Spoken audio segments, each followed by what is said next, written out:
All right. Thanks for tuning in, everybody. This is episode 9 of the show, the nameless show, the still nameless show. And it's Tuesday, January 12th, 13th, January 13th. Thanks for tuning in.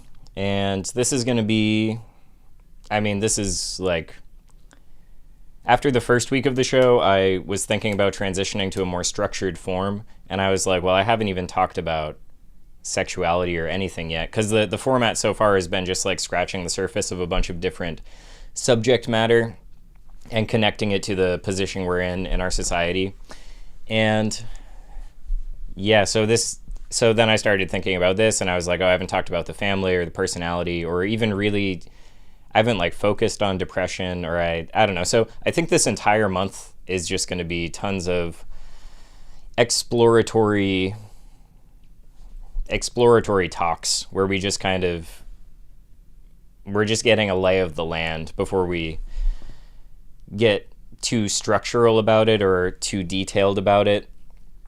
And so I'll probably talk for just an hour or so. Yesterday's show went for 2 hours, but there's obviously tons more to say about this subject. And so we'll just kind of see where it goes. There's lots of directions this could go.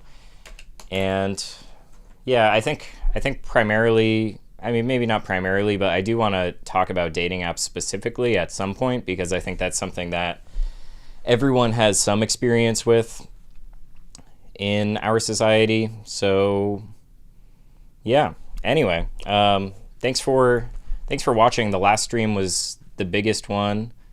It's kind of just been getting bigger and bigger. It's all relative. It's still pretty small and just is mostly spreading word of mouth, although some random people have been showing up in the chat. So that's been nice. YouTube, I guess, actually does kind of promote this stuff. I assumed it would be, I don't know, you'd just be on your own for promotion, but it's nice that some random people are winding up in here. And I've been getting some really nice feedback. Somebody after the show yesterday, messaged me, and I've talked about something similar to what, to this quote that she sent to me. I've referred to a surah at the end of the Quran, sometimes translated in English as the fading day, where it's, by the fading day, man is deep in loss except for those who believe, do good deeds, those who believe, do good deeds, urge one another to the truth, and urge one another to steadfastness. And that is sort of a guiding principle to the show, regardless of, like, I'm not Muslim, but there's a lot of beautiful prayers in the Quran, and it's a worthwhile book to read, absolutely. And yeah, so somebody, she said that she liked the show yesterday and said that the show's been, or when she thinks about what I'm trying to do here, she thinks of Hebrews 10:24. So I'll read Hebrews 10:24. I've been kind of wanting to find similar passages in the Bible. So similar passages to that fading day surah that I like a lot. So this is this one line is, we must consider how to rouse one another to love and to good works. And I could read a little more context there, although that does speak for itself, but I'll just read the whole few sentences leading up. This paragraph is called Recalling the Past. Therefore, brothers, since the blood of Jesus, we have confidence of entrance into the sanctuary by the new and living way he opened for us through the veil, that is, his flesh. And since we have a great priest over the house of God, let us approach with a sincere heart and in absolute trust, with our hearts sprinkled clean from an evil conscience, and our bodies washed in pure water. Let us hold unwavering to our confession that gives us hope, for he who made the promise is trustworthy. We must consider how to rouse one another to love and to good works. We should not stay away from our assembly, as is the custom of some, but encourage one another, and this all the more as you see the day drawing near. And I think that following sentence is totally relevant to what we're doing on the show as well, because I think we all do need encouragement in order to prepare ourselves for this. I keep referring to it this because this is just how I think of it. Like this decade is like a filter, and it is going to destroy the minds of a lot of people by the time we get to the end of this decade. They're really struggling to maintain coherent worldviews in the current media landscape. People don't understand why they think what they think, or where it comes from, or how their consciousness is operating with the tools that they're using, or how it's operating just in conversation or in social environments with other people, sexual environments, as we'll talk about today. And yeah, so it is, you can imagine, I mean, I'm not saying this is what he's saying here, but just to put it in our own, if you were to even just secularize this quote, if you're not Christian, it is like, the days are worsening. The situation that the masses are in, this confused state of worldview decay, and increasingly children are being brought up with incoherent worldviews as well, and an inability to develop media literacy, whether it's with reading or with the computers themselves. Like they are operating the computers only by the rules of the developers of the applications. So it's not like you actually develop a literacy with respect to the machines that you're operating. You may not understand the principles behind those machines at all as you grow up, but you may get really good at Fortnite. I mean, there's better examples than that, but or like, because you could even get good at, like, I don't know, spreadsheet technology, but there's, depending on the technology you're using for that, it does not actually require very much literacy with respect to what you are actually materially doing in reality when you operate with these technologies. So anyway, yeah, that was Hebrews 10:24. It's a good one.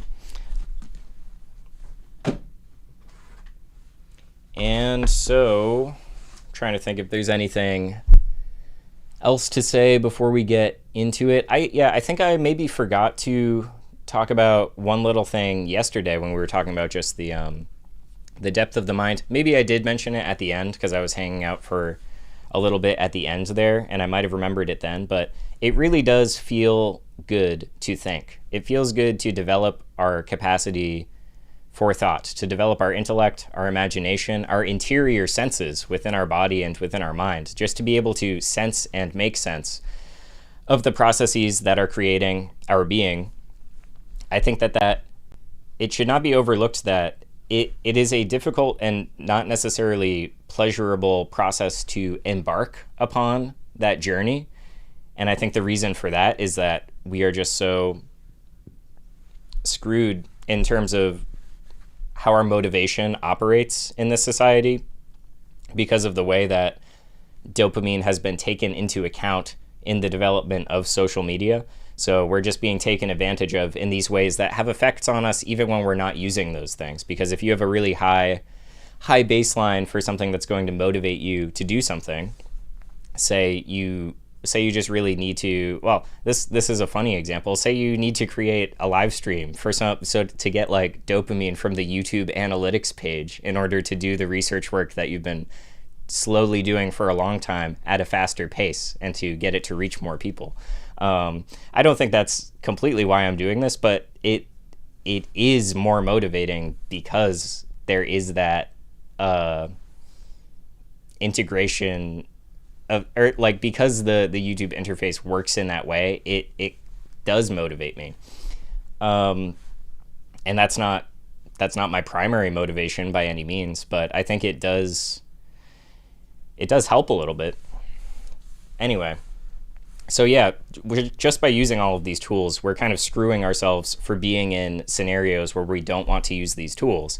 And something else we've been talking about a lot on the show is just finding out who we are without the tools. Not to say we're never going to use them ever, but to explore what it feels like to not be using them. Because I think people have an extreme aversion to not going with the flow that they've found themselves in by this year, 2026. Like, it's pretty hard to stop going with it. And that flow might be to watch YouTube while you eat, or it might be to check your phone in the morning, or it might be to use your phone at night. There's all this, there's inertia to that, like you get in the flow, and it's hard to stop. It kind of hurts to stop because your brain is learning to like to do that. Your brain is learning that that's what living is about. So we need to fast from those things. We need to cut them off. We need to kind of starve those parts of ourselves and show them what life is really like when you actually develop a strong interior abilities, strong interior senses, strong imagination, and strong social abilities, strong linguistic capacity, just like actually being able to get a lot from the reading that you're doing or the speaking that you're doing with other people. So,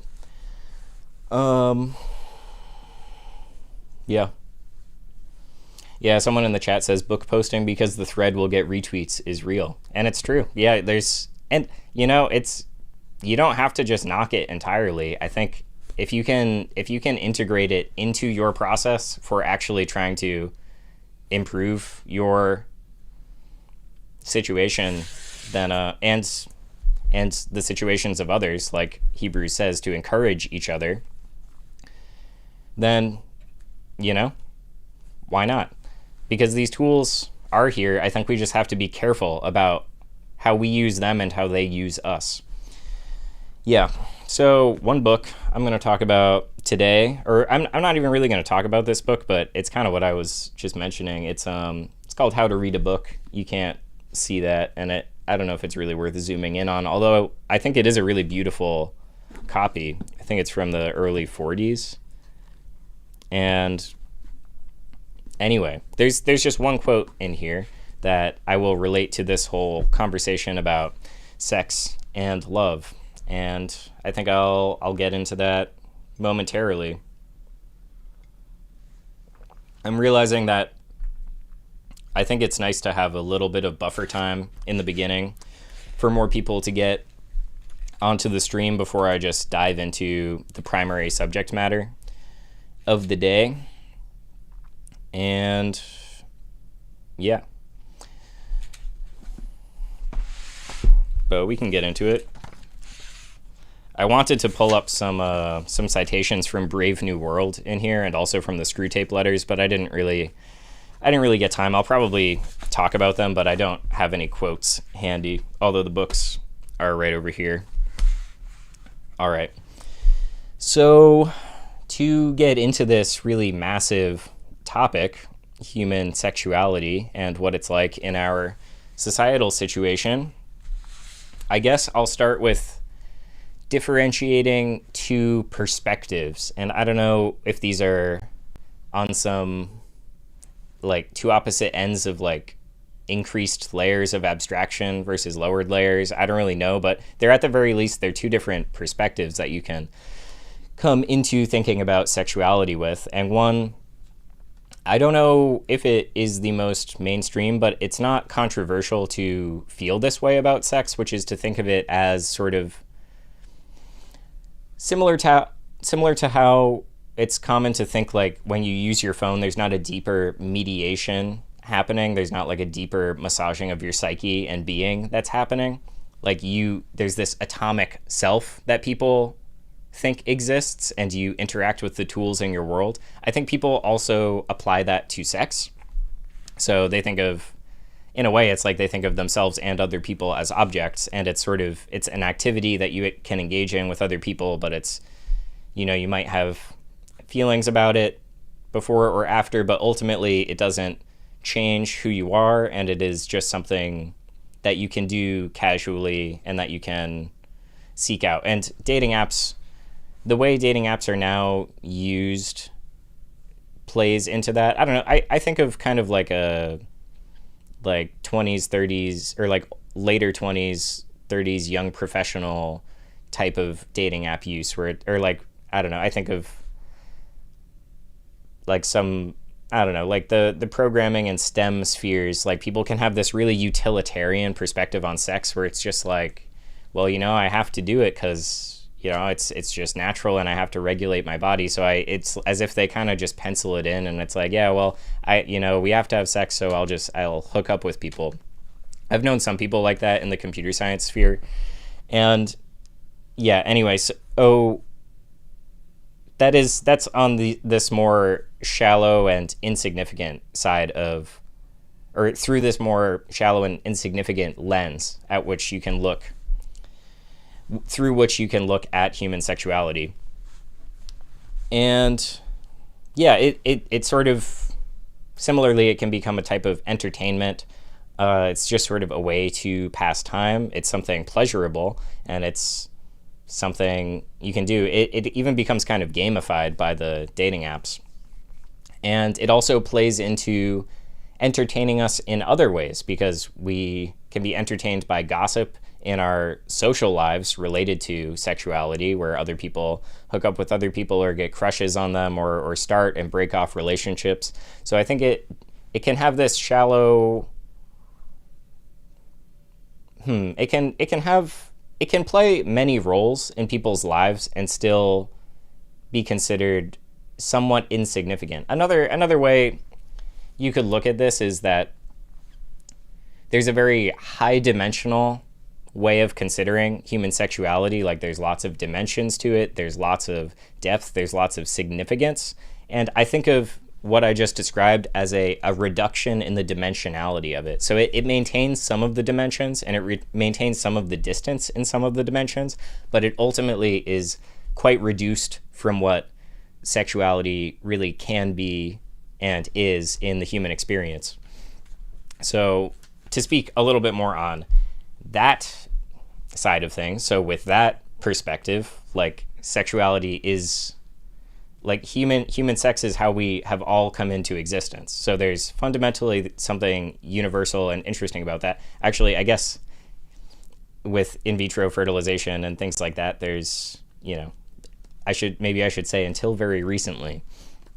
So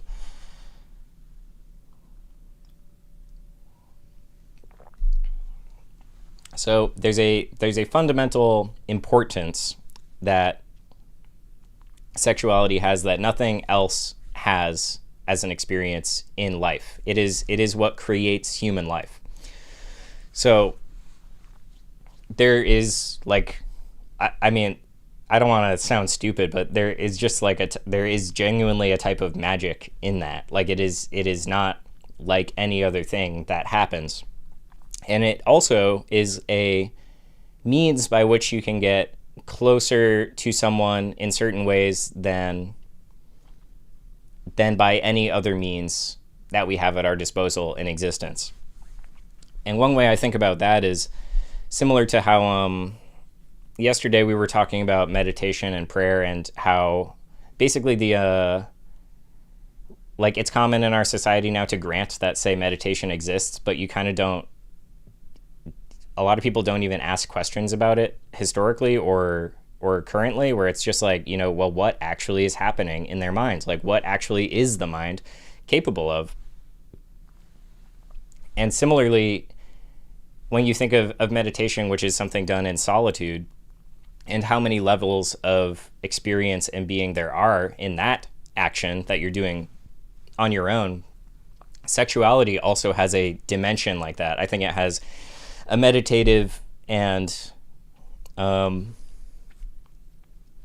there's a good word for this, but it has a meditative dimension. Whereas if the two people having sex are, like, on that level and engaging in it with a certain type of intentionality and awareness, it also transcends in a certain way. So yeah, so those are two perspectives, and I think that we are similar to the whole theme of this show. I think, like, society devalues life. Like, the culture that we exist within devalues life, impoverishes life, does not care about what life is capable of. And I feel like it does the same thing with sexuality. So it tries to create within us a point of view more like that lower dimensional one with respect to sex. It becomes just a fact of life, a fact, just like informational, and it's something that you do, and it can even be transactional, and it can be exploited. And what we're trying to do on this show is reinvest, or like, what's a good word for this? Like, I'm just thinking devalue life, revalue life. But it's true. Within the culture, like, there needs to be room for conversations and serious actions between friends that are holding each other to actually enter into the depths of this existence and live it, and actually bring it into their minds and into their being, into their sexual relationships, into all of their social relationships, into their existence.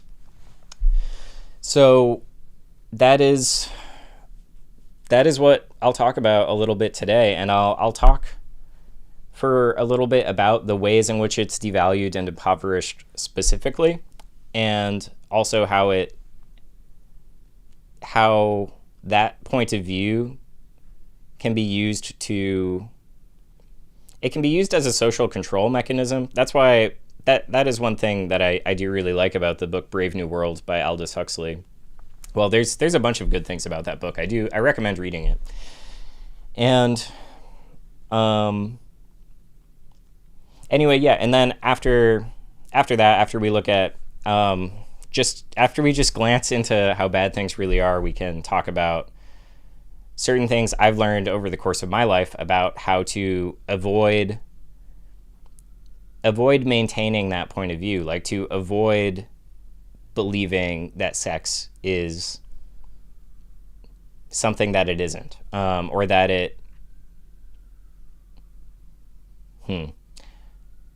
is only capable of so much or something, or is cheap. I don't know. But we'll get into that when we get there. So I'll try to kind of start at the something someone says in the chat. It is abstracted away into sex capital, something both pathetic and insidious, and that's true.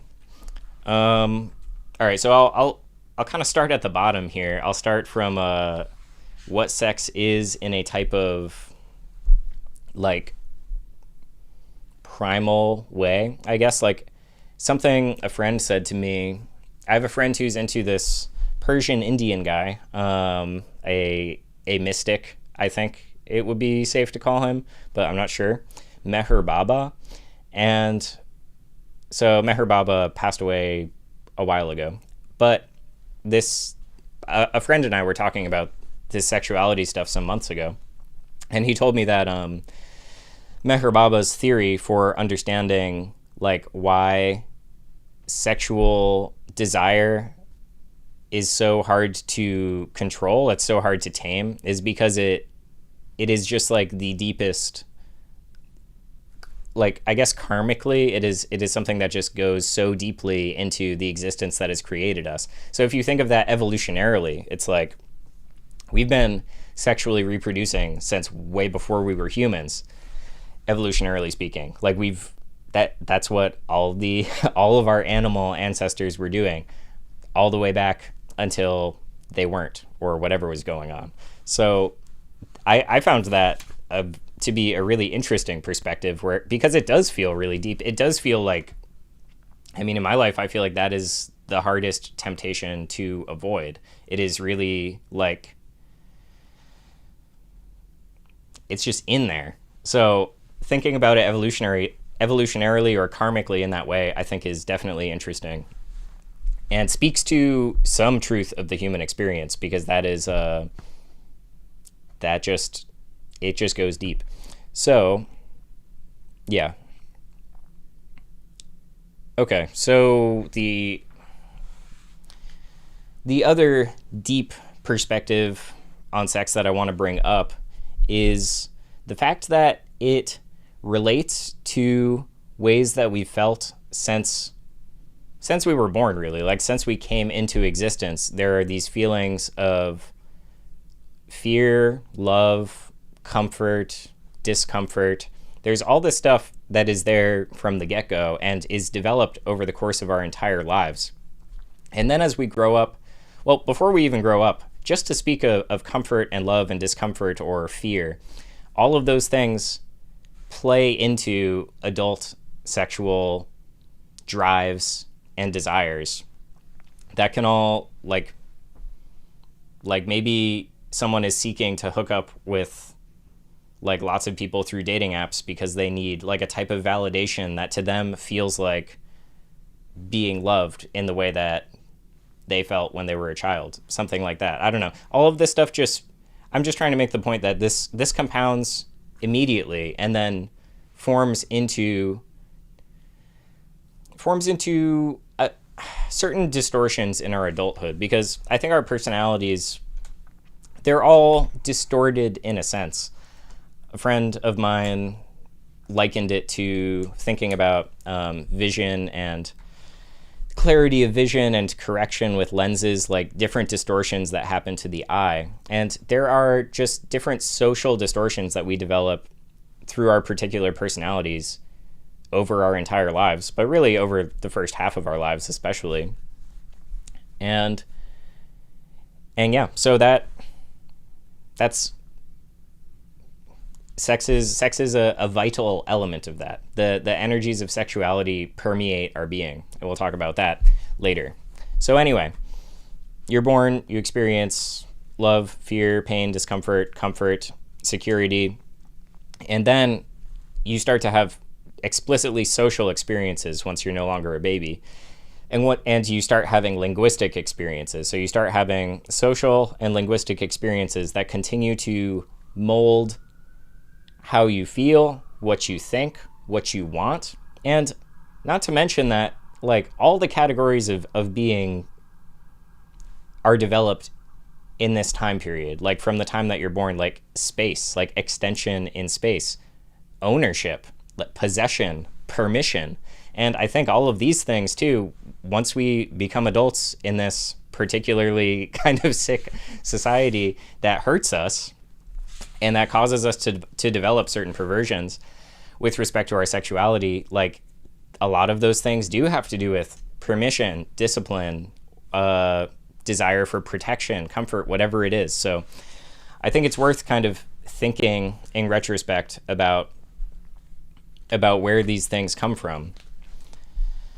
So yeah, so that's just to give a little context there. And yeah, so I mentioned that the sexual drive is very active in our lives. I think sexual energy is present even when we might think it's not present.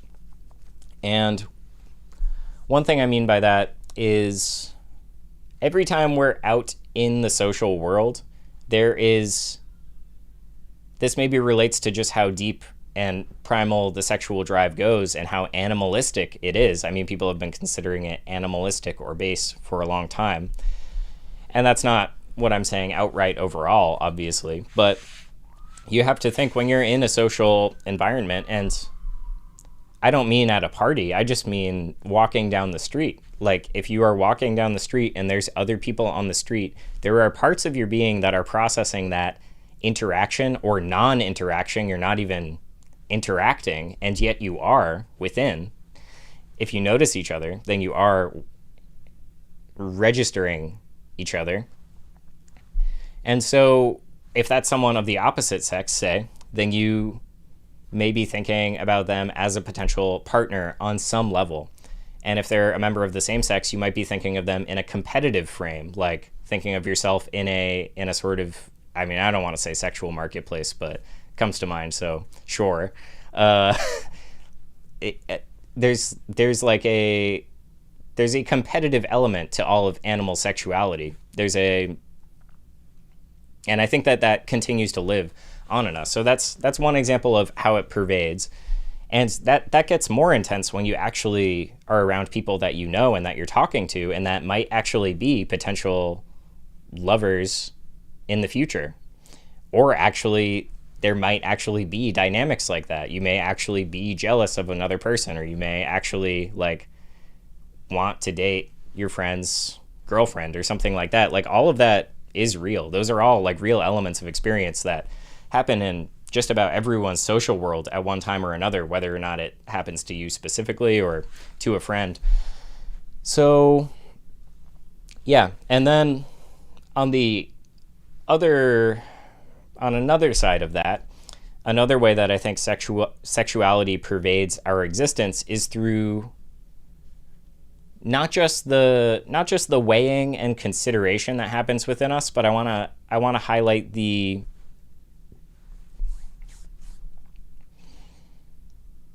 real energetic element there, like something that drives within us. It powers thoughts, it powers interests, it powers motivations. And I think that that is something that it is just trying to disentangle how this operates in our current media landscape is just too tall a task for me right now, because it is just insane the way that the sexual drives are being manipulated at all times, especially by advertising. I went into a Dunkin' Donuts yesterday or the day before, and bro, it was just like I don't even know how to describe what I saw, but I was in there and they were playing like just like top 40 pop music, and it was kind of hypersexual feeling. I don't remember the lyrics of the first song they played, but they played a following song called Crush, and that is obviously playing on romantic love, sexual interest, desire to possess that crush or have that crush possess you and offer you security. And really a freaky song. We'll talk about pop music soon, maybe on Thursday, because I'm dying to talk about what I've heard on the radio, what has traumatized me from the radio waves. And anyway, but then they just had like, I haven't been into Dunkin' Donuts in a long time, and so they're blasting this kind of weird music. One of the like window stickers, it wasn't advertising anything specific. It literally just said protein, protein, protein, protein, protein, protein, which I also thought was funny. And then in there's an ad, and it was just like a very like Nicki Minaj ass looking woman with like her tongue out and her mouth open, and it was advertising a protein refresher. And I don't even know what a refresher is. That is another term that I've heard increasingly recently, as like maybe like a Dunkin' Donuts style fast food like lemonade drink or something. I don't, or maybe it's an energy drink. I don't know. But the ad was the ad was like grotesque. I was just like, bro, this is a Dunkin' Donuts. What's going on? And then I looked at the other wall, and there were all these decals that were just like, man, like Dunkin' Donuts is all about like love in every last like drop of coffee, and like in every, and I was just like, what is going on here? I almost don't want to know. But yeah, and even on that last note, things like love, like that also just plays into our feelings of sexuality, even if it's clearly talking about love with respect to more just like a feeling of comfort or security. It's like that it's all sexual. It's not only sexual, but the sexual vitality of our organism is there, and it's interpreting that. So yeah. Anyway, hang on.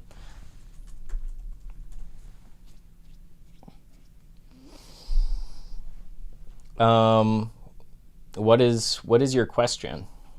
I don't see a question. So what do we got? Social world. Okay, yeah, so I'll move on from here into so that's just some framing of our experiences. And I kind of, now I'm going to move on to how this there really is just like so much to talk about with this stuff. So I need to decide on a direction real quick.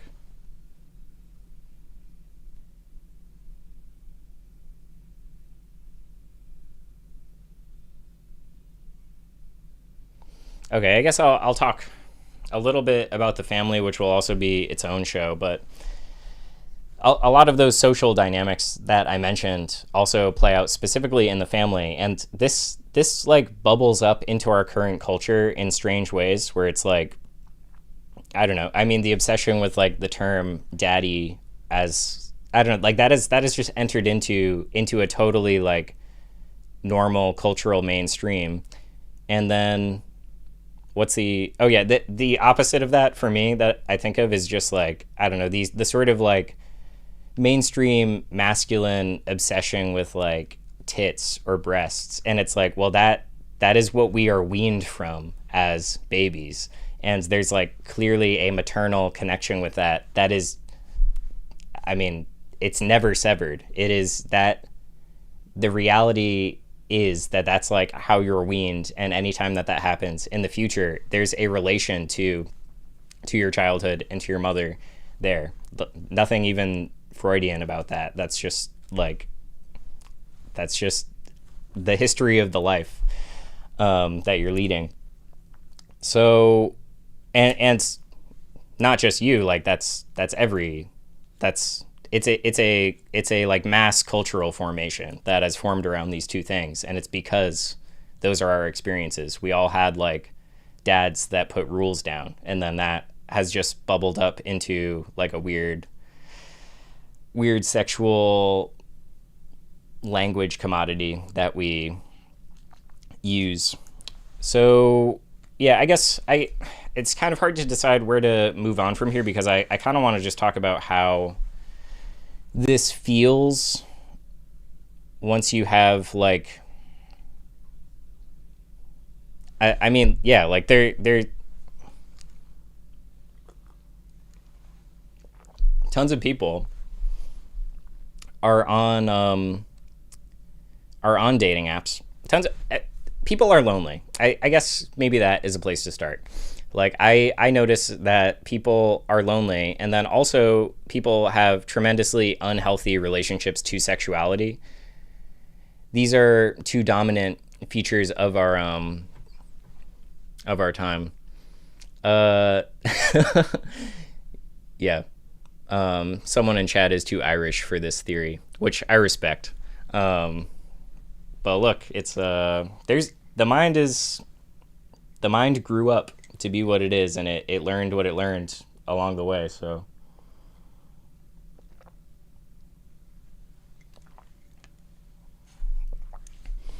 anyway, man, another thing I saw, I saw this earlier today on the highway. I saw just like a billboard, which is something I never want to see. I never want to see a billboard. And it was for a law firm, and it just had huge text that said size matters. And it's advertising, like, I guess they're a large law firm. And I don't know. It's just there's an unhealthiness to our relationship to sexuality that just pervades everything. So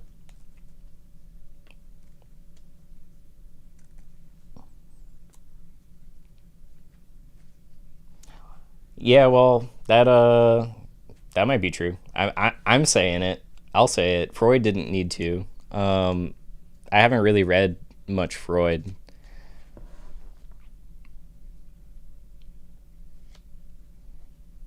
I guess. Sorry, I'm kind of floundering, because there's a lot of direct, like, I'm thinking about talking about loneliness or dating apps or casual dating, perpetual casual dating without intention, or that people don't really have kids, or did I say pornography? Pornography, all of this stuff. So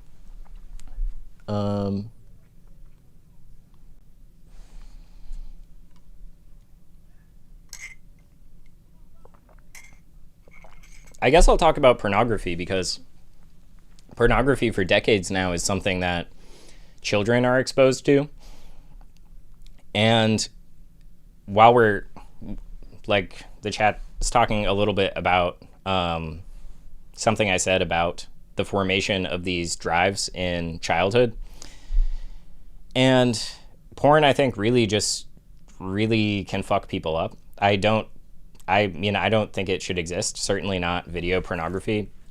I don't think you should be able to profit off of it or anything like that, at the very least. And so maybe that's a good way to move forward. So relating this to where I started with these multiple perspectives on sexuality, where one is sort of shallow and transactional and no big deal about it, I think that the tolerance of pornography flows from that perspective about sexuality in general. Because when sex is just an activity like any other, then why not allow like free speech to cover hardcore pornography, which is ultimately, as I understand it, what happened in either the 60s or the 70s. And yeah, so I'll talk a little bit about just how that kind of messes with people, I think. I mean, I saw pornography when I was in high school. I don't think I saw it before that, just like on the internet. And those images, they stick with you. They, like, especially if that becomes a pattern. So pornography is extremely highly stimulating to your motivational circuitry, because as we were talking about, this karmic, like, fortitude behind just, like, I don't know, the intensity of the sexual drive in the person that is, like, so difficult to relieve in the person, that is highly exploitable.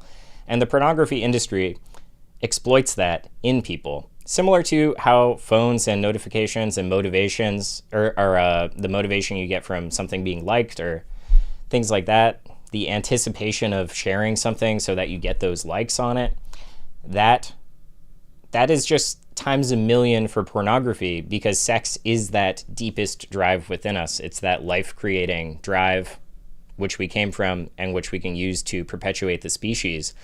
So I think it holds a very unique place when we're thinking about media.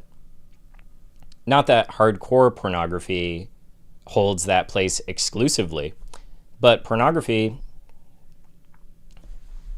and its qualities are watered down and show up everywhere. So they show up in, I mean, you could argue that it even shows up in that Size Matters billboard, where it's like there's a type of, like,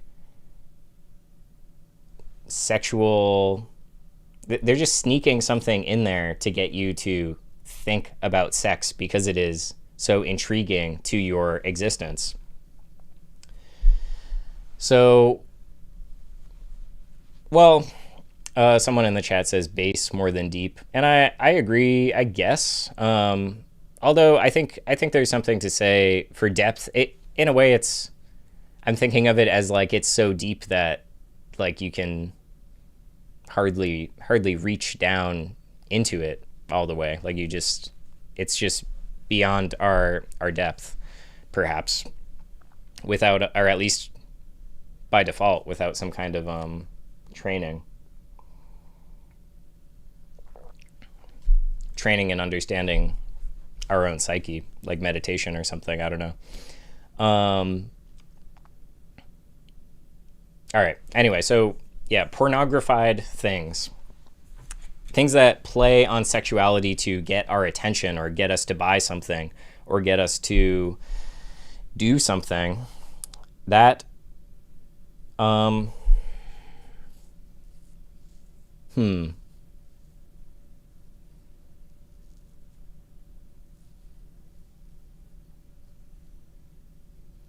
sorry, this is like one of those things where I maybe left it too broad to even be narrowing it down. So I'll talk about what the imagery of pornography does to our psyche then when we have actual sexual experiences. So when I say that those things stick with you, they, like, say you watch a bunch of pornography and specifically, like, you orgasm to that is like retraining your motivational circuitry within your body. It is teaching you that is a highly rewarding thing to do. And because of the plasticity of the brain, that sticks with you over time. It doesn't just go away after. It sort of changes the baseline for how you understand motivation and pleasure specifically. So that can have all kinds of effects in your life, especially if it's combined with drugs or weed or something, has a highly like dopaminergic effect. It can really change how you feel that motivation to do certain things if you're not careful. And then by doing that, like those images enter within you and can sit with you pretty profoundly, because again, those moments, say the moment of orgasm, that is a significant thing for your biological being. That is like just a significant moment. It's a moment where you would reconsider certain things about your existence at the structural level within, not at the intellectual or conscious level. And so those images may really stick with you, or maybe they will. Well, I think they'll stick with you no matter what, but you may have an aversion to what you've done afterwards, and you may repress those images. You may just try to put it behind you and bury it. That's one possible response. Or you may think it's no big deal, or you may enjoy it and continue to think about those images. But the point is, when you wind up in an actual sexual encounter with other people or with another person, those images will affect how you actually feel those experiences. This is something, I had a conversation with someone on the street about this once, where he was saying that it's just not like to have those, like the real experiences were not pleasurable for him anymore, which was really strange for me to hear. I guess strange in two senses. One, because we just like, we're talking on the street and just met. But like another, it's just like, I would hate for something like that to happen to me. I wouldn't want like those sorts of images to become more pleasurable. And part of his reasoning was, it's just, he was basically saying it's like more high definition to have the pornographic experience than to have the actual real experience. And this is something that is affecting all kinds of men all across our society and all strata of society and around the world. There's a really funny story that another friend of mine told me. He was selling Christmas trees in New York City on the street, and he said, I think it was like a guy came to deliver more trees to his group, and one of the guys who was working on the truck was just like, yo, can I borrow your phone? And he was like, yeah, sure. And the guy like didn't come back for a long time. I don't know, maybe like 20 minutes or something. So he goes and tracks him down, and he's just kind of sitting. I don't know where he was sitting, maybe in the Christmas tree shack or in the truck. And he was just watching porn. I don't remember if he was masturbating or what, but the guy was just he asked to borrow his phone so he could just go watch porn in the car. And my friend was just like, dude, what the fuck? Like, just give me my phone back. And he looked through the history, and it was like a million different porn websites. So, you know, it kind of makes it hard to look at the figure of, I don't know, at the common man in our society, just because this is highly pervasive and it's highly addictive, and it's insidious. It's tricky, and it's widely accepted. It's normalized, just like the phone use that atrophies our brains is highly normalized. Like porn use is highly normalized. People talk about it in the workplace. It's kind of seen like it's no big deal, but it's wrecking your brain in a similar way. So stop watching porn. I don't know who needs to hear that, but if you do, totally cut it out. Because the way we were talking about like, who are you without your phone? You get used to just knowing who you are with the phone because you use it 7 days a week, every week of the year. It's like, try to understand who you are if you only use it 6 days a week, every week of the year. Similarly, it's like, try to understand who you are without pornography, especially if you are, well, I don't even want to say especially, because I think most people are ultimately hoping to have like a positive sexual relationship, but I don't know. some people also kind of just write it all off, and they're like, well, I get all the pleasure I need from pornography, so why even continue to be in the dating marketplace? That's actually, it's not a mass movement, but it is a mindset of some people on the internet. Is just sort of, well, forget about it. In 5 years, I'll get my sex robot or something and wear my VR headset and go to work. So from there, I'll talk about how this is kind of the way that sexuality exists in our society. I think a lot of it is about just getting you to keep going to work because, like I said, the sexual drive is highly vital. It's highly intense. And when something's going wrong with that, or it doesn't get any type of satisfaction, like that could start to manifest in certain societal behaviors that could threaten the state of society. And I'm not saying I don't want to oversimplify that whole thing, but I do think there's a palliative effect to the fact that people are orgasming all the time, or they're having like hookups whenever they want. They're able to scratch that itch basically whenever they want. I think that does act as a kind of economic lubricant to just get people to continue going about their lives because they have that excitement of sexuality or of romance. And yeah, sorry, I lost my train of thought. Oh yeah, so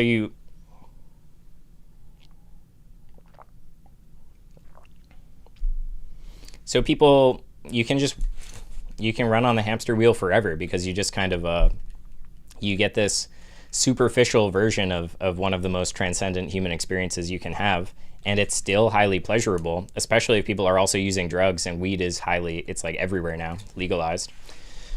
So yeah, so I'll talk a little bit about casual dating now too, and the dating apps, because not everyone is using it as like a hookup app. I mean, something like Grindr, I think, is explicitly like a hookup today type app. But things like Tinder, Hinge, whatever else there is, are a little more geared towards like, let's hook up in a week or something. They say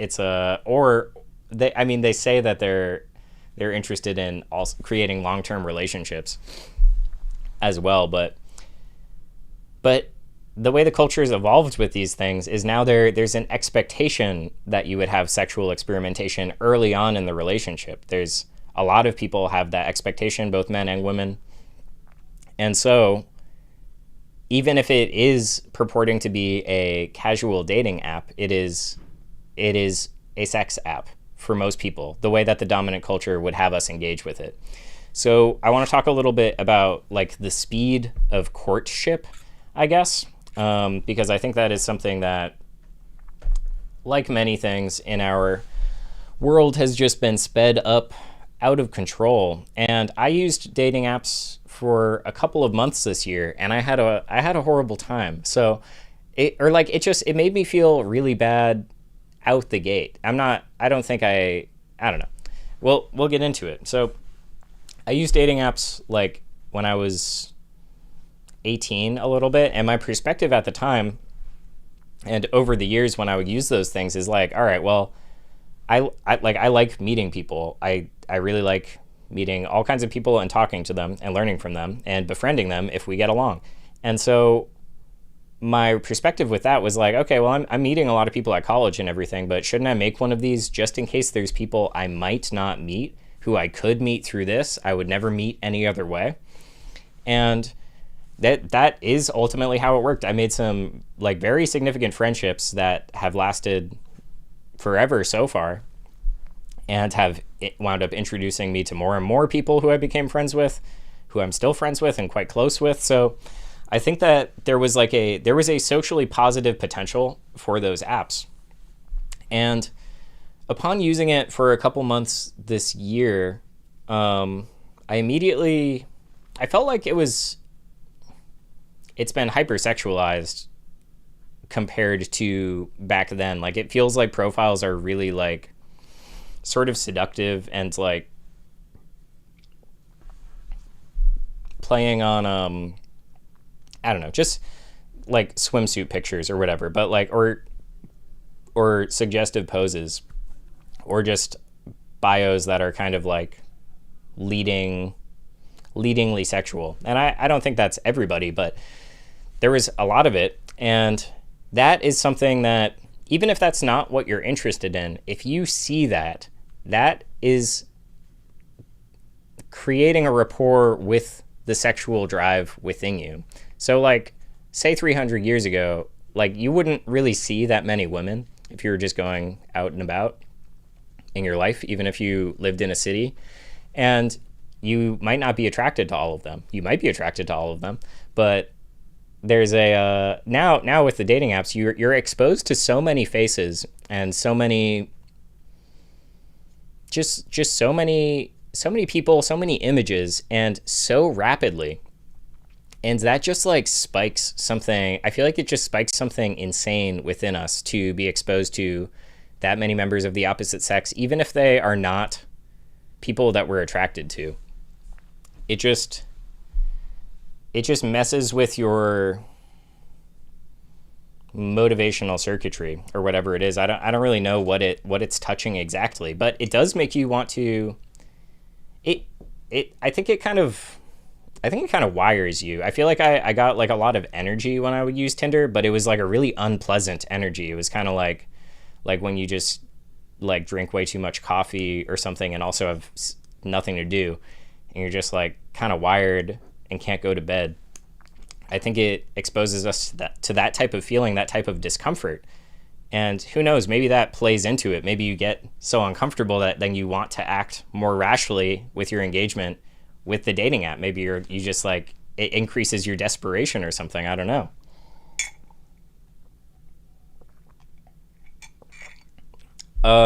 Sydney, I don't know what heated rivalry is, but I would love to know. So feel free to tell me, and I can give you my perspective. All right, so back to this idea of courtship. Just the idea that, like, you know, I'm out in the world and I see like a woman I'm interested in romantically. Like, I'm single and I don't want to be single in this hypothetical, and so you kind of like make this plan for like, well, we should get to know each other. We should see if we actually have anything. I don't know, if we get along like at all, because people are imaginary until we get to meet them, until we get to know them. Like, when you're seeing someone on Tinder, much more of that person is imagined by you than is provided by them. You're never, just from looking at a profile, you're never actually getting a fair shake of that person. It would be, the inaccuracies are always there, and that's part of the allure, and that's part of the pleasure of going on those dates. The thing that makes you want to keep going on dates or find someone that you're actually interested in is there's like a novelty element. There's like an exploration element. Like, I don't know, this is such this is a stupid way of putting it, but like, you're unwrapping the gift basically. And I don't mean having sex. You're just like, okay, wow, here's a person. Well, if I talk to them and find out who they are, then like, you know, that's a mystery that is being resolved. And sometimes it feels good to resolve a mystery, especially if it ends in a friendship or in courtship or in having sex. And I don't say that is actually good, but it's certainly motivating, and it's an intense experience. So, and we'll talk more about about having sex in that kind of a context before this is over. So here's something I noticed in my time on those dating apps. There were two people that I matched with on there, or no, there were three people I matched with on there that I found interesting, and two of them are my friends now. And so I met three people, and I got along really well with all of them basically. But yeah, so two of them are friends, and that has been That has been nice. Hang on, I had a point here. I'm really not trying to talk about not trying to talk about my personal life, but there's totally a point to this story. Oh yes, so yes, okay, here we go. So when you match with someone and you start messaging them and you're having this conversation, there's issues with the conversation as well, and I think it is just kind of generally true of all instant messaging style communication, whether it's text messaging or Instagram DMs or a dating app's private messages. I think there's something about the instantaneity of those things that actually has far-reaching effects on how we process the courting experience, the experience of trying to find out if you want to date this person or just find out who this person is. And then if you think you do want to date them, then you would enter into like another phase of that. I know people don't really talk about it this way, but there's always like some version of this that is happening. And for some people, it might, sex might happen immediately in that process. And then you sort out everything in the aftermath of the sexual integration between the two of you. So anyway, yeah, so here's what I thought sucked. Even though like I did become friends with people, there was just the feeling of the way that instant messaging feels, I think lends itself very poorly to healthily trying to understand if you and someone should be dating. And what I mean by that is, imagine, I don't know, 150 years ago, you meet someone and you don't live super close, but you're interested in courting them. So you start up a letter correspondence, and you know what to expect out of that letter correspondence. You know when you send your letter, you know when you might get one, and then you might be really like, I don't know, a few weeks pass or whatever, or months, depending on where you are, and you're like, oh man, she didn't write me back. She's never gonna write me back, and maybe she does, maybe she doesn't, but it takes a while. Like, there's an acceptance of the tempo. There's an acceptance of the tempo where you're like, all right, well, I just sent my letter, like I'm not gonna hear anything. But then when you're on something with instant messaging, and I like to leave my phone off. I like to like check my phone a little bit and then just turn it off after I'll message a bunch of people and turn it off and get back to it another time. But if you're in the midst of that experience and you're doing this instant messaging thing, it just changes everything, because suddenly the anticipation is there immediately. You're like, oh, well, she might have said something. She might have messaged me. She might have asked me if I want to hang out right now. She might have, and that is what I thought felt really bad about the dating app experience primarily. Well, when I say primarily, I think it really sucks to actually look at all of the profiles, and I noticed immediately that it changed, like, it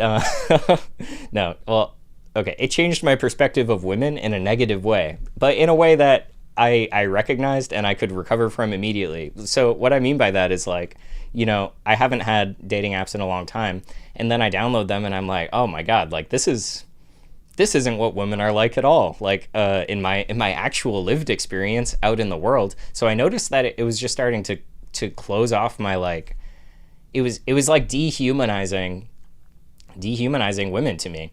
And so that was a horrible experience. I would say maybe that was like a, I don't know, that was significant. I say that this other thing is primary because it personally, I don't know, maybe it was just the most interesting thing that happened, but it also felt bad. And I think it affects how your here's the thing. It affects how your relationships actually develop, because it might be screwing with your conception of women and everything, but once you meet someone that you're interested in, that that probably goes away. You're not like, I don't know. It may not be perverting that for you anymore, especially then once you delete the app. However, these communication things are affecting the very way that we get to know each other and decide if we want to get to know each other more or decide if we don't. And so to feel beholden to that, to feel like that is actually guiding whether or not you and this person ought to exist in the same social world or not, I think that was very unpleasant. I didn't like feeling beholden to that. I was like, damn, I wish these people I could just like meet in person, and then like if we want to meet again, someone has to call the other person on the phone and talk and like ask to do that. Like that, I think actually is a much healthier way of doing that, because it creates an internal anxiety when there's that anticipation all the time where it's like, oh, well, maybe they messaged me. Maybe they're about to message me. Oh, they just saw the message. Oh, they're typing. Oh, they stopped typing. You know, all that stuff is so stupid. I really, I never want to live in a world where I'm paying attention to that kind of stuff or feeling that kind of stuff. And I would try to put it aside. But, you know, the element of excitement or anticipation is just there by default, because this is a potential sexual experience. So it just goes deep into you. So, yeah. I don't know. So that's my experience of that. And oh shit, there's definitely one more thing I want to talk about at the least. And let me look around. Oh, actually, on that note, that's why I pulled this book out. This book called How to Read a Book. So yeah, I'll do a quick reading from this, because there's just a great point in here. So this is written in the 40s, maybe 1939, and it's about how people are illiterate, and it's a really great book. I highly recommend it. What's his name? Mortimer J. Adler. And yeah, so he leads up in the beginning talking about how people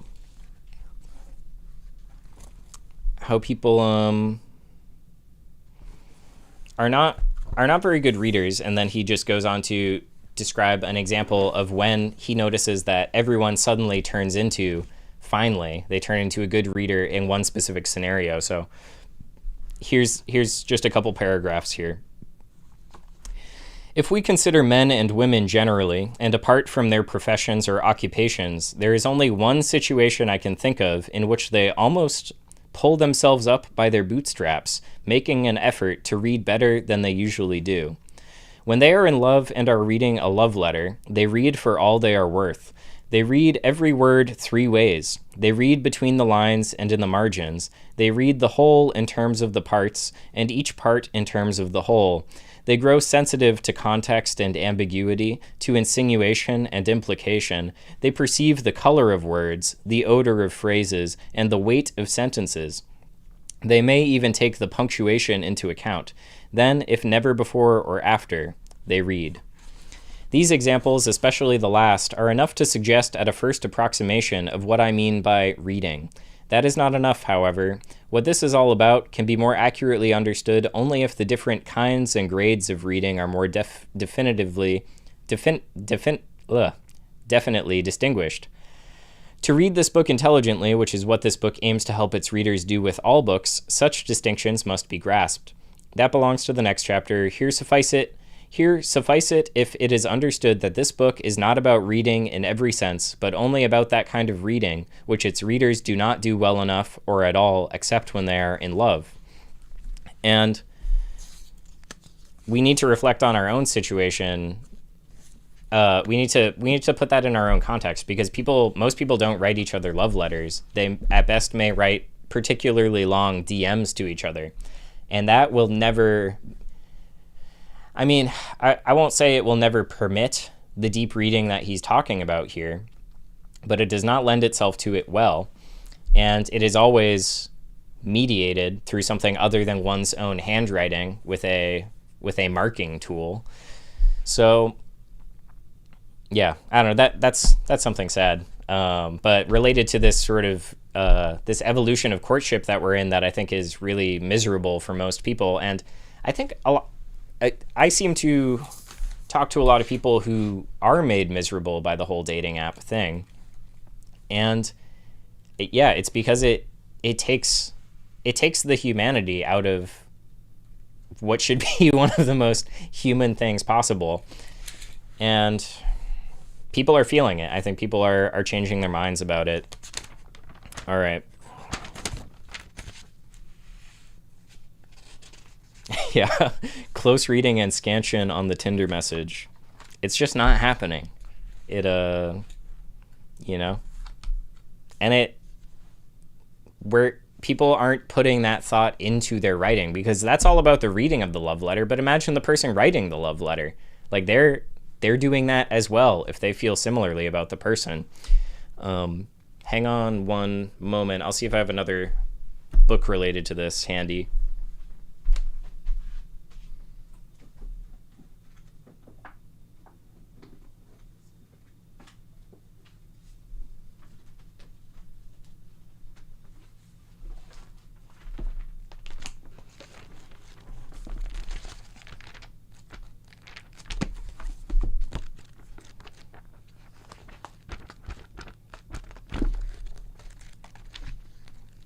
I thought maybe I marked one of these, but there's also a letter from here's a letter from Karl Marx to his father. Not a love letter, but he talks about a love letter. I don't know the name of whoever wrote it to him, but let's say her name is Samantha. Marx says something to the effect of like, "Oh, and tell Samantha, I've only read her letter once, but I thought blah blah blah blah blah blah," and he goes on. And the professor who pointed that out to me was just trying to point out, like, he says, "I've only read it once so far," something to that effect. Maybe even says, like, "I've only read it twice so far." There's a strong emphasis in the quote that it's like, I'm going to read this over and over. So, yeah, but when our communication's instantaneous, we don't have to put that much thought into it. And our messages, like the actual messages we're trying to encapsulate, the things that we want to share with the other person, it's all becoming informational, it's becoming quick, it's becoming transactional. It's sort of something where it's like, message received or not received. It's just sort of it's like being passed along. It's not about feeling or depth. All right, so let me see what else I got going on here. I think I'll probably just talk about like ways to guard yourself, like similar to this other, a lot of the other stuff we've been talking about. Like we talk about how bad things are, and then we talk about how to live in that and not have it destroy your morale, how to actually overcome it, not only have it not destroy your morale, but be a creative, motivated person beyond that. And I think of it as like I don't know, like walking in the water and not getting wet. Like there's sort of an impossibility to it, and yet it is possible. So with that type of thing in mind, I could talk about things I've noticed in my life that are relevant to protecting ourselves from that. But first, actually, I forgot that there's something else kind of fun to talk about. Yeah, where is the trochaic tetrameter in the DMs? It's true. It really is true. People write some verse, read some verse. We're all capable of it. So this could have fit well after I talked about pornography, because pornography is typically something people are exposed to in high school or middle school, especially men or boys. And I want to talk about the American college experience a little bit as well, because I kind of like Brave New World, I think Brave New World tessellates very well with the American college experience, because it's like this psychosexual gymnasium in which you're forming your worldviews. Like you're freed from the nest, and then you enter into this world where like sex is cheap. Basically, you're around all of these people who are like, they're new, they're interesting, you're attracted to some of them. There's a whole like world. There's a whole psychosexual world going on in there that is highly vulnerable for people, and it's experimental for people, I guess, for young adults. Like it's novel, and so you're doing experiments that stay with you for the rest of your life. Man, there really is so much to talk about this. I guess in February we can just have a week where every show is about sex or something. Valentine's week. We'll also have George Washington week in February as well. So, yeah, February sounds like it should be awesome. But anyway, so you enter into this college period, and it can be.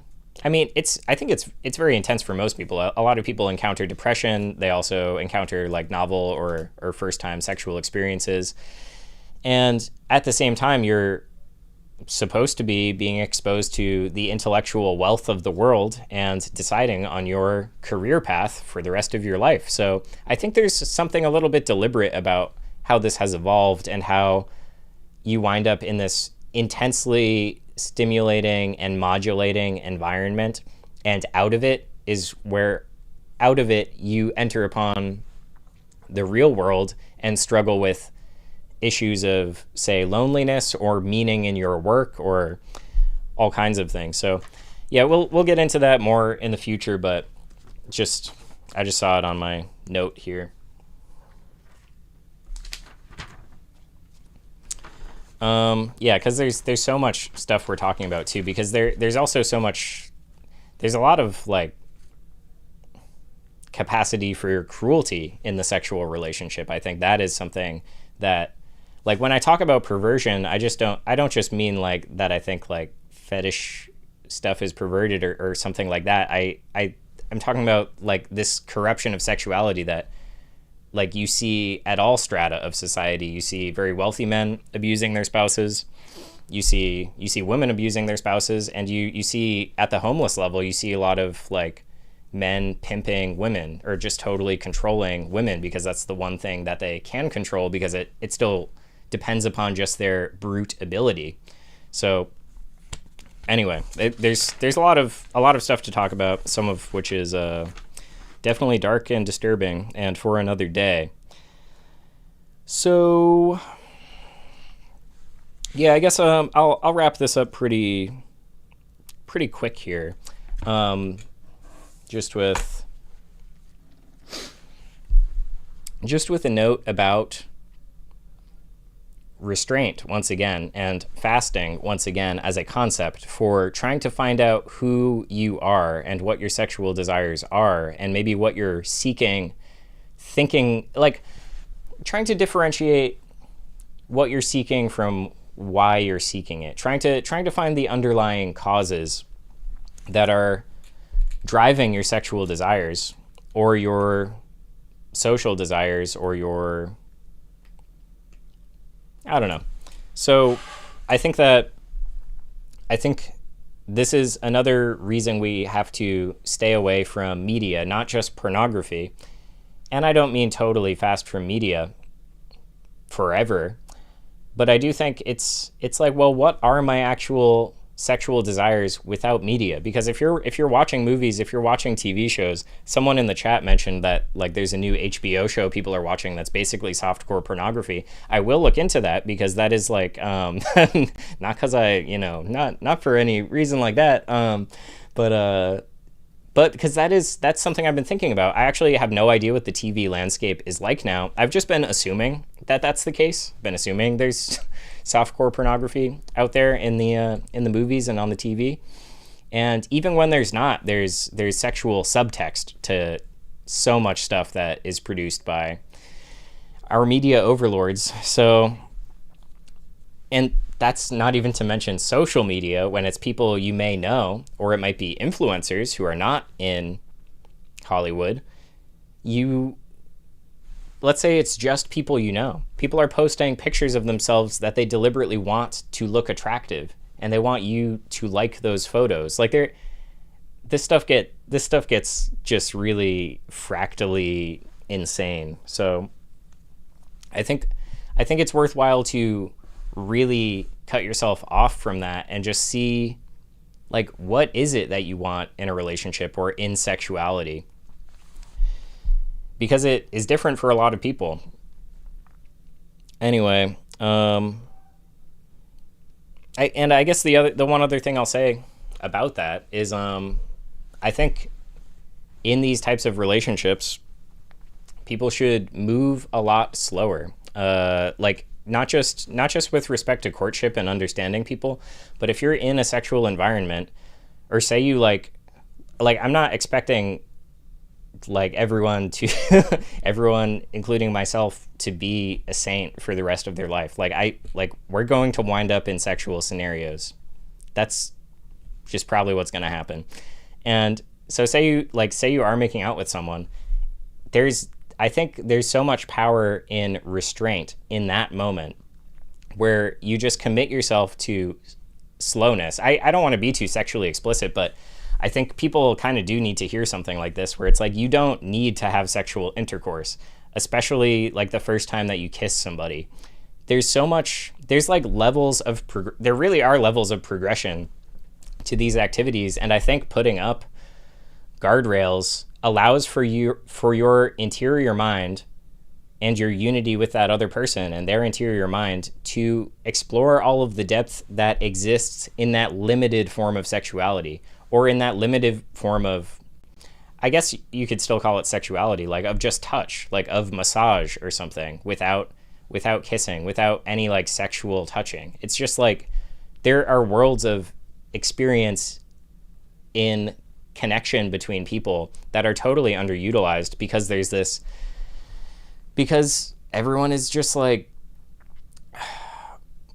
I don't know how to change this word into a different form of speech. Pornographicized. Everyone's like pornographicized into seeking to just like get more, have things be more intense, have it happen faster, have it happen more intense. And that's how a lot of perversion creeps in as well, because it's like, if you're just rapidly like breaking through all these walls, like, you are going to be looking for deeper novelty, because that experience of going through all those walls, all those like breaking like certain boundaries, that if that is like what your brain is wiring itself to enjoy and to seek in the world, you're going to take it too far. So I think that happens a lot with pornography. I think pornography is built and predicated and displayed to people in ways where it is trying to get them to do that. It's trying to get you addicted to it, addicted to more and more extreme forms of it. So yeah, I don't know. So I think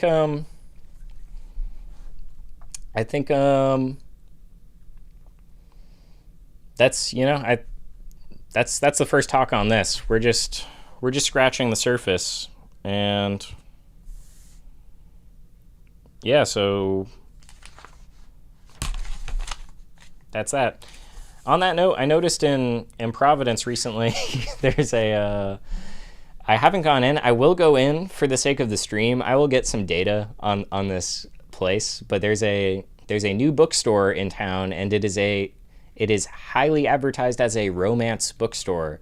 And based on the advertising style, it seems like it's all that like AI slop, like bullshit romantasy, but like a whole bookstore of new books that are that.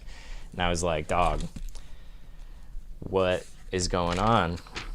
That doesn't count as reading. No offense, that's not reading. In my book, you ain't reading, you ain't learning to read like that.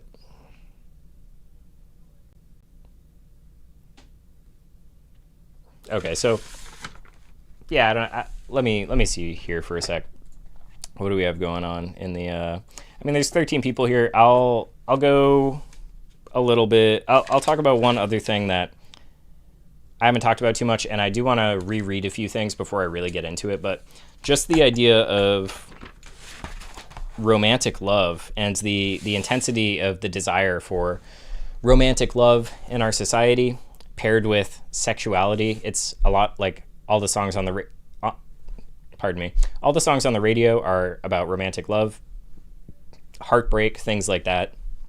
And I kind of want to, we can define these things later, but there's someone in the chat says, Amazon book about sex with a dinosaur now sold in a brick and mortar store. Yeah, it's crazy. It looks really bad. I walked by the door and I was just like, I can't do this right now.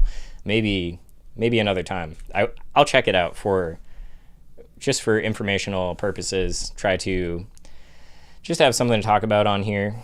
I know everyone's as curious about it as I am. So anyway, I won't get into a whole other tangent here, but I do think there needs to be an interrogation of what we mean by love when we're talking about love, and what love can be in partnership or in marriage or in sexuality, like what it is capable of being.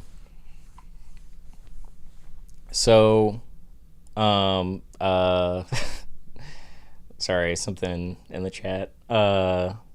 Anyways, that's something that I'll develop further in the future, because I think we need to pull ourselves away from these temptations to be overly sexual or overly obsessed with the concept of romance or love at first sight, or just like the intensity of the love experience, and think more about metaphysical love that we can bring into the world and into our all kinds of our relationships, but especially into our partnerships, or into, if we have children, into our families.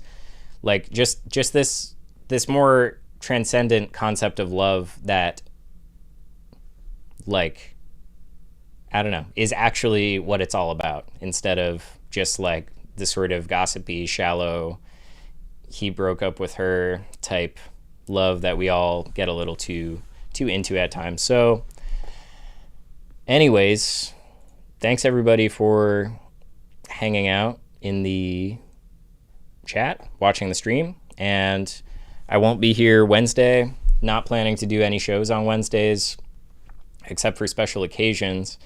I'll be here Thursday and Friday, and we'll probably talk about music, talk about romantic love, maybe talk about the family, the personality, talk about, I don't know. I'll figure it out. If there's anything you want to hear about, let me know. Leave it in the comments. And and please continue to share feedback with me, because I appreciate it and it's going to help the stream get better. So thanks for checking it out, and I'll see you Thursday at 9. All right. Thanks, everyone.